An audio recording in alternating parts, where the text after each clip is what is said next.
Live from the Community Center, Stevens Court News Network presents Real Life.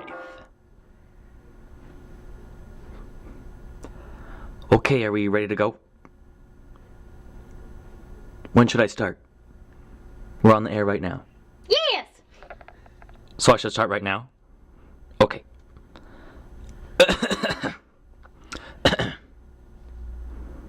Well, hello there. Welcome to the first edition of Real Life, Stevens Court's original news show about real life. I'm your sock puppet host, Maddie. Here on Real Life, we're going to bring you the good news. Unfortunately, we're also going to bring you the bad news. And the bad news is that if you haven't thought about getting a job or internship yet, then you're stuck up a creek with no paddle. Oh, goodness. Okay, just kidding. But don't fret. We have a special guest with us here today, live in studio, right now to discuss this very topic. I'd like to welcome Maddie, who's a sock puppet, but who is also one of the state's leading experts on advising people to find jobs. Welcome to the program, Maddie. We've been talking about jobs. Can you give our viewers a sense of what it's like out there right now? Well, Maddie, it's tough out there. In this economy, many 2011 grads are choosing to pursue grad school or a higher degree. On the other hand, many more are hitting the job search early and hitting it hard. Many of our viewers here in Stevens Court aren't graduating this year, but are getting close. What can you tell these folks? Most students who are sophomores or juniors are focusing on building up their experience, skills, and contacts to make themselves more attractive job applicants for next year, or more attractive applicants to graduate school. Lots of them are doing internships or in their respective careers to get that on-the-job experience that only comes from being, well, on the job. Woo, you're just too silly, Maddie.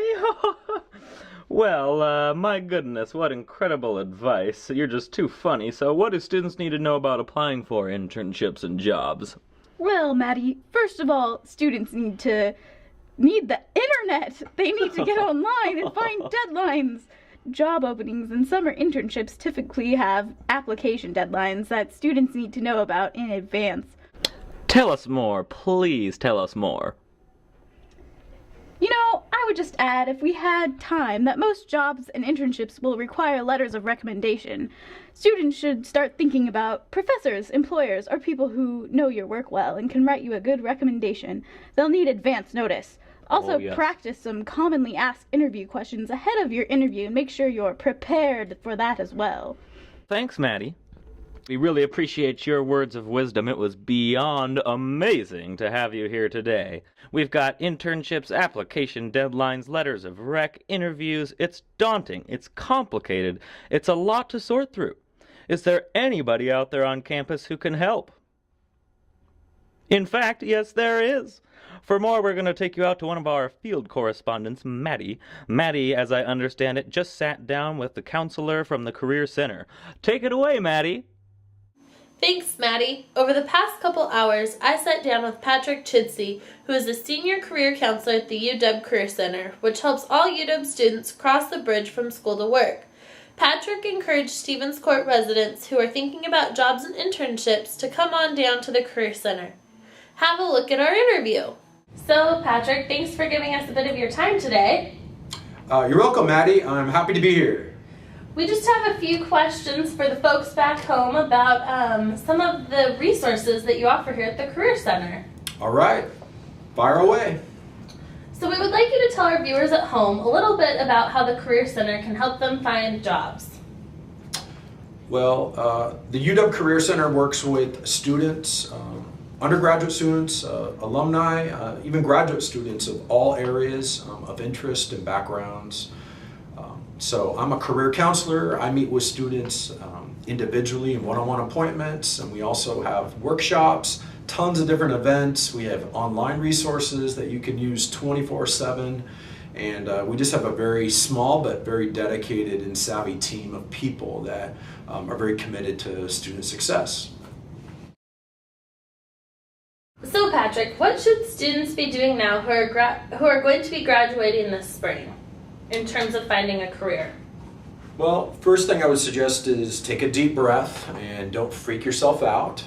Second thing is visit the Career Center in Mary Gates Hall and talk with an advisor or come to one of our events and really just start networking as much as you can. Talk with friends, family, really hook up with other SOCs or UW alumni and ask them for advice. And I think you'll find that there's some really great opportunities, even in the context of a pretty scary job market.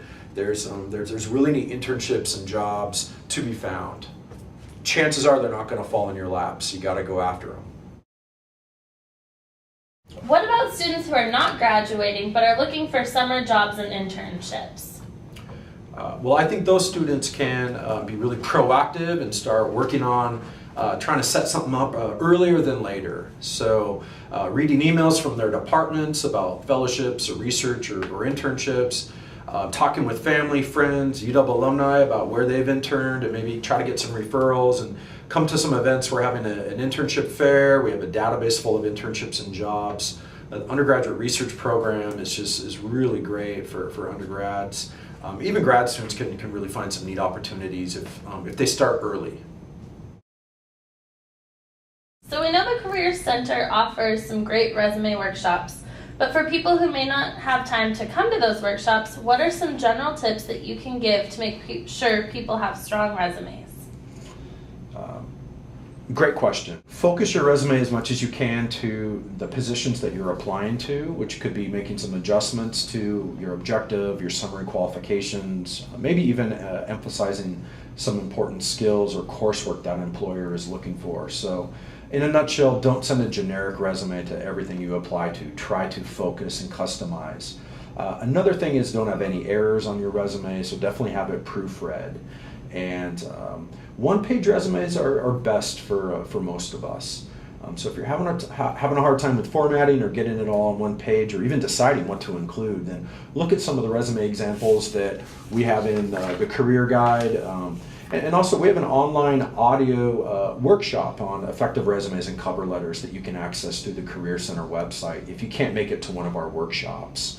We do have walk-in advising. If you can't make it to that, then have a friend of yours that has a good eye for detail proofread your resume.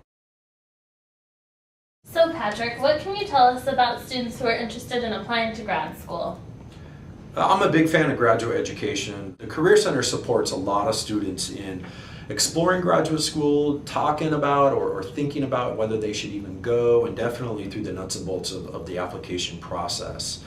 So I'm an advocate of not rushing into graduate school, and I say that for many reasons. I think it's a huge investment of time and money and energy, and having a pretty clear idea as to what you would like to get out of graduate school, what you can add, I think is really important, and it's often hard to really come up with those ideas right away. So if grad school is something that you're pretty focused on or something you're just thinking about, then talk with faculty in your department about graduate education and search the web and maybe even come to some events that the Career Center puts on so you can learn about some graduate programs here on campus or even off campus in different universities, because there's a whole wide range of really great options when it comes to getting an advanced degree.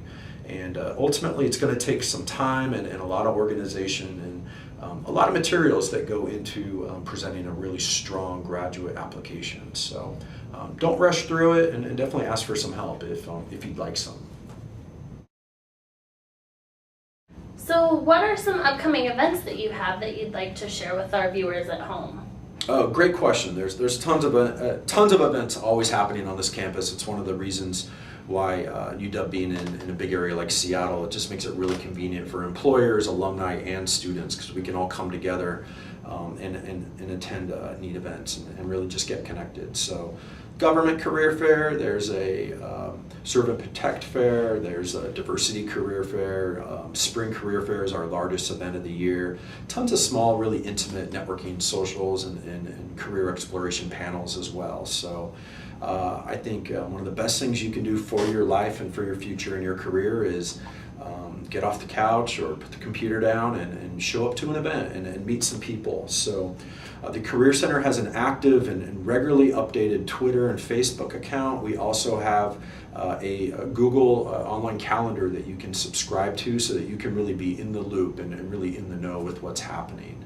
And most of our events are when you're not in class, they're in the evenings or late afternoons. And if you can't make it to an event and you really wanted to, typically we'll have a list of who attended that event that you can access online and you can follow up on your own. So I love that you asked me about events, and definitely events of all shapes and sizes are really a great use of your time. Patrick, does the Career Center do any counseling to help socks like myself find jobs, or are you pretty focused on human jobs? We're very focused on human jobs in almost everywhere, but if socks are so determined to get some experience and communicate with employers, then we're there for you. Well, Patrick, thanks for giving us some of your time today. We really learned a lot, and it was great chatting with you.